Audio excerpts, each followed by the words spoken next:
నేను పుట్టవలసిన మనిషిని కాదు, పుట్టుకలోనే చచ్చిపోవలసిన అమ్మాయిని నేను. నాకు అర్థమైంది ఏంటంటే క్రైస్తవులకి బైబిల్ తెలియదు.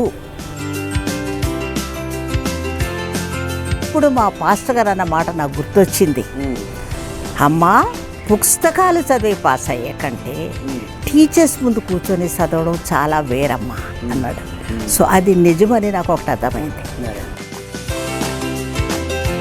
ఏ వయసులో 100 సంవత్సరాల వయసులో కూడా నేను బైబిల్ దేవుని నేర్చుకోవాలనే ఆశ ఎవరికన్నా ఉంటే వాళ్ళు కూడా నేర్చుకోవచ్చు.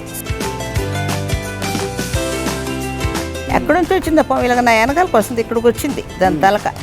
నాకు పాము మా పిన్ని చూసింది, ఏంటిది అని చూస్తూ ఉంటే మా పిన్ని అమ్మ బాబోయ్ పావుని కాళ్ళపై కట్టేసుకుంది.